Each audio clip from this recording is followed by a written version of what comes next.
미국의 도감청 의혹에 대한 파장이 계속되고 있는 가운데 북한 김정은 국무위원장이 남한의 지도를 펴놓고 당 중앙군사위를 주재한 모습이 보도됐습니다. 미국의 도감청 의혹이 한미 관계에 미칠 영향과 함께 북한의 추가 도발 가능성을 문성묵 한국국가전략연구원 통일전략센터장 모시고 짚어보도록 하겠습니다. 어서 오십시오. 네, 안녕하십니까. 네, 우선 미국의 도감청 의혹부터 이야기 나눠보도록 하겠습니다. 일단 한미 국방장관이 통화를 하고 이 도감청 의혹 정황이 담긴 문건 보도와 관련해서 상당수가 위조됐다는 데 의견을 같이 하기도 했습니다. 이어서 대통령실도 도감청 의혹은 이 터무니없는 거짓이다 이렇게 밝히기도 했는데 현재 상황 어떻게 봐야겠습니까? 네, 저도 사실 처음 보도가 됐을 때 굉장히 놀랐거든요. 예. 이게 과연 이런 일이 있을 수 있는 일인가? 예. 이게 사실이라면 이건 보통 문제가 아니다라는 그런 생각을 했는데 이제 한미가 이 사안의 파급 영향, 이 가능성 굉장히 우려를 했다고 생각이 됩니다. 그렇기 때문에 신속하게 조치를 했죠. 말씀하신 대로 미 국방장관이 우리 국방장관에게 전화를 걸어서 이 상황에 대한 설명을 했고 한미 국방장관이 이번에 지금 보도된 그런 사안들이 대부분 거짓이다. 조작된 것이다라고 하는 것에 대해서 견해를 같이 했고 예. 이걸 계기로 해서 한미의 정보 동맹을 더욱더 공고히 하고 신뢰와 협력을 강화하자라는 데 인식을 같이 했습니다. 그럼에도 불구하고 우리 내부에서도 상당히 문제 제기들이 계속 이어지고 있거든요. 예. 저는 그런 생각을 합니다. 물론 이게 이제 정보가 유출된 건 맞죠. 미국에서 정보가 유출됐고 그것이 언론에 나왔으니까 결국 미국 내에서 정보가 유출됐고 근데 유출된 그 정보 내용을 보니까 한국을 비롯해서 프랑스, 이스라엘 주요 동맹국 사안까지 나오니까 이게 결국 미국이 동맹국까지 도청하고 감청한 것이 아니냐라는 이제 이런 문제가 나온 것인데 저는 그렇게 생각을 합니다. 이 사안을 접근하는 데 있어서는 사실, 진실과 팩트죠. 진실과 그다음에 국익의 입장에서 접근할 필요가 있다. 그래서 이미 양국 국방장관이 또 대통령실에서 이것은 사실이 아니다라고 딱 결론을 내린 만큼 내부에서 불필요한 의혹을 계속 제기하는 것은 우리 국익에 적절치 않다는 생각을 합니다. 예. 특히 이번 사건 계기로 한미가 양국의 협력 시스템 더욱 강화하겠다고 했거든요. 여기서 말하는 협력 시스템 어떤 건지 좀 말씀해 주시죠. 예, 이제 양 국방장관이 한미 정보 동맹이라고 얘기를 했거든요. 예. 사실 한미 동맹을 유지하고 있고 특히 미국이 뭐 여러 나라들과 동맹을 유지하고 있습니다만 대한민국이 세계 최강의 동맹으로 평가받고 있거든요. 그 이유는 주한미군과 한미연합사령부가 지금 체제가 유지가 되고 있고 그 여러 분야 중에서도 특히 정보 분야의 협력이 강해요. 왜 그러냐면 우리가 아직은 독자적인 정찰 위성을 가지고 있지 않기 때문에 미국이 아주 세계 최강의 정보 역량을 우리가 함께 협력을 하면서 도움을 받고 있습니다. 예. 이번에 이제 특히 뭐 도감청 분야는 미국도 이번에 당한 측면이 있는 거지만은 결국은 미국이 가지고 있는 고도의 그런 이 도감청 방지, 다시 방첩 시스템에 대해서도 한미가 더욱더 협력을 강화하는 그런 계기. 특히 이 일로 인해서 불필요한 이 문제 제기가 되는 상황 속에서 오히려 한미의 안보 협력, 특히 미국이 제공하는 확장 억제 이런 부분들을 더 강화하는 그런 의미가 저는 포함되어 있다고 생각합니다. 예. 해당 문건에서 이 우리나라에서 포탄을 대량 운송하는 이 상세 내용의 일정표가 또 공개가 돼서 파장이 좀 일었거든요. 만약에 이게 위조됐을 가능성도 있는 거지 않습니까? 그렇다면 그렇죠. 이걸 도대체 누가 위조를 한 건지 이 부분도 궁금하거든요. 네, 그래서 이제 한국뿐 아니라 보니까 프랑스하고 이스라엘도 정면으로 부정을 했어요. 예. 그 공개된 내용, 다시 말하면 보도된 그 내용, 프랑스와 관련된 또는 이스라엘과 관련된 내용은 전혀 사실이 아니다라고 얘기를 했거든요. 결국 그런 걸 보면 결국 누군가가 이걸 조작했을 가능성이 분명히 있는데 그러면 그건 누구냐? 내부자의 소행이냐? 아니면 또는 다른 세력에 의한 것이냐 하는 것은 지금 이제 미국 법무부라든지 각종 수사기관에서 수사가 진행되고 있기 때문에 시간이 좀 걸리더라도 아마 밝혀질 거라고 생각이 됩니다.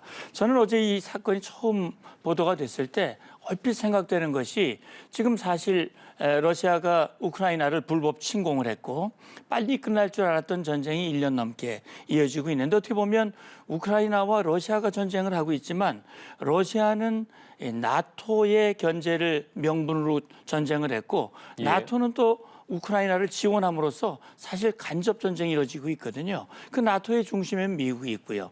그래서 결국은 지금 공개된 이런 허위 사실, 이 정보들의 내용은 결국 이게 사실로 밝혀지면 미국과 서방, 특히 미국의 동맹국인 우리 대한민국을 포함해서 이걸 이간질시키는 굉장히 치명적인 소재가 될 수 있거든요. 예. 그래서 저는 뭐 어디라고 딱 집어서 말씀드릴 수는 없습니다만 지금 일련의 상황들을 봤을 때는 이런 미국과 대처하고 있는 반미 연대를 추구하고 있는 그런 누군가 그 세력에 의해서 됐을 가능성도 좀 의심이 됩니다. 예. 미국이 일단 수사를 시작한 상황이니까 좀 더 수사 관련 상황을 지켜봐야 할 것 같고요. 이런 상황에서 또 도감청 의혹이 이 보름 앞으로 다가온 한미 정상회담에 어떤 영향을 미칠지도 궁금하거든요. 어떻게 보십니까? 네, 그래서 지금 이제 뭐 한미 국방장관이 즉각 통화를 했고 예. 대통령실이 발표를 했고 미국도 한미 동맹이 어느 때보다 공고하고 대한민국은 인도태평양 지역에서 가장 중요한 동맹국 중에 하나다라고 밝혔어요. 그리고 사실 뭐 작년 윤석열 정부 출범하고 열흘 만에 바이든 대통령이 대한민국을 직접 방문을 해서 회담을 했거든요. 그 이후에 또 한 번 회담을 했었고 이번에 이제 국빈 방문을 하게 되는데 저는 이번 사안이 미칠 여러 가지 부정적인 이 가능성 그런 것들을 차단하기 위한 조치들이 지금 이어지고 있다. 그래서 안보실 1차장도 지금 방미를 했고 예. 그래서 저는 뭐 이번 사안이 이미 사실이 아니라고 하는 것을 밝힌 만큼 이번 한미 정상회담에 부정적인 영향을 미치리라고 생각하지는 않습니다. 예, 좀 더 상황을 지켜봐야 할 것 같고 북한 관련 이야기 좀 해보겠습니다. 이런 상황에서 김정은 위원장이 어제 당 중앙군사위를 주재한 모습이 공개가 됐고 남한의 지도를 펴놓고 회의를 하는 듯한 모습을 공개를 했습니다. 특히 이 평택 주한미군 기지를 가리키는 듯한 모습도 포착이 됐는데 어떤 의미가 있다고 보십니까? 결국 이제 북한이 중요한 군사적인 결정을 할 때 이 당 중앙군사위원회 확대회의를 열거든요. 이번이 8기 6차 확대회의예요. 그럼 8기라고 하는 것은 북한이 2021년 초에 8차 당대회를 열었고 그때부터 6번째 지금 중앙군사위 확대회의인데 북한의 체제를 보면 북한 인민군은 당의 군대입니다. 그래서 당이 지휘를 하고 이 군내 모든 작전이나 전략이나 운영 방향은 당이 지침을 내도록 돼 있어요. 그래서 당 중앙군사위가 열리면 관련된 지침들을 논의하고 결정하고 지침을 내리게 되는데 사실 작년에도 보면 작년 초에 당 중앙군사위 확대회를 열어서 모라토리움을 파기하는 결정을 했습니다. 예. 다시 말하면 북한이 추가 핵실험, 그다음에 ICBM 발사 모라토리움을 파기 결정을 하고 바로 이어서 북한이 ICBM 대륙간 탄도미사일을 쐈거든요. 예. 그리고 금년에도 한미연합연습이 개시되기 직전에 당 중앙군사위 확대회를 열어서 미국의 한미의 모든 연합연습에 대해서 강력한 대응을 하기 위한 그런 방안들을 토의했다라고 얘기하고 난 뒤에 지금 아시다시피 여러 가지 북한이 신형무기 체계를 공개하고 심지어는 핵탄두까지 공개하는 그런 조치를 취했거든요. 예. 저는 그렇게 봅니다. 이번에 발표된 내용을 보면 결국 지금 상황이 굉장히 엄중한데 그것은 한미가 북침을 위한 연습을 하고 그래서 굉장히 긴장이 고조되고 있다.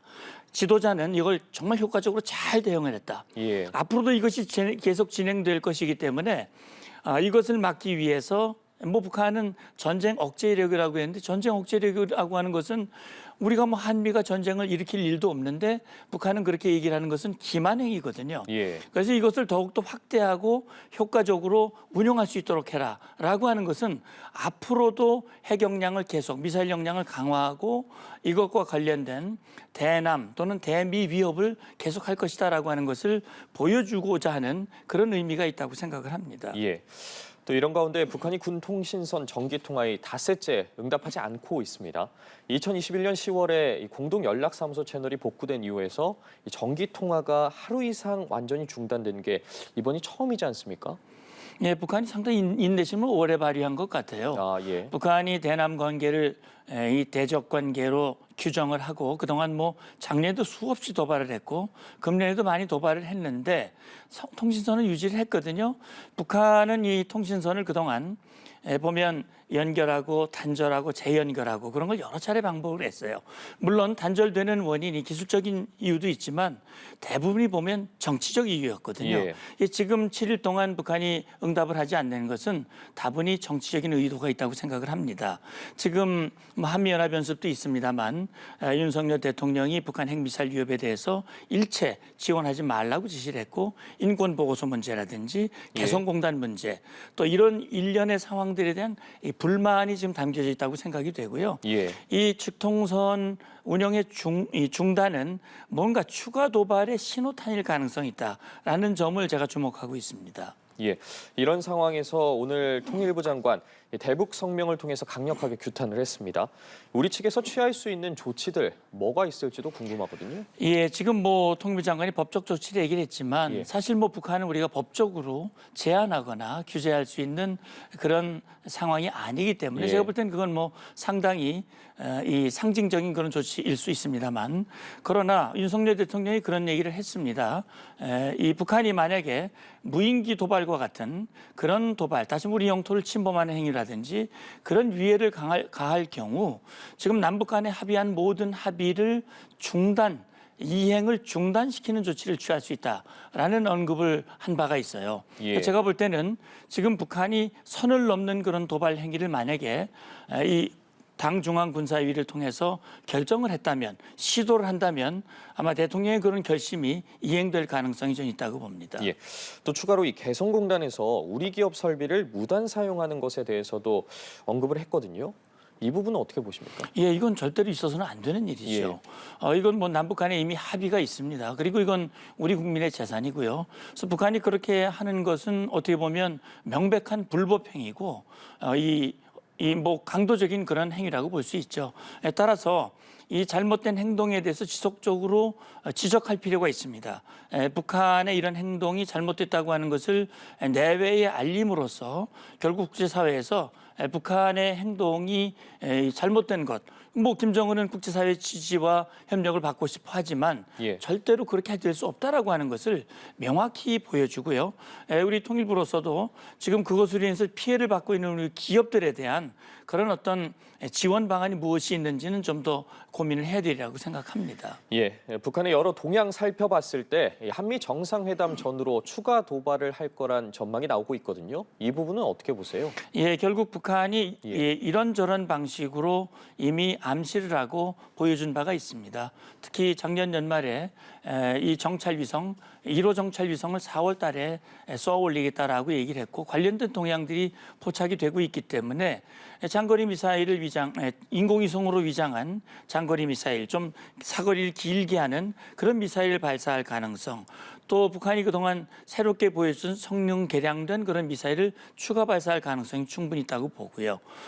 이 지금 김정은이 중앙군사위 확대회의에서 지도를 놓고 계룡대라든지 주한미군 평택기지라든지 그런 얘기를 했고 여기 보면 발표 내용에 보면 이 전선 공격 작전 계획 이런 얘기들이 나와요.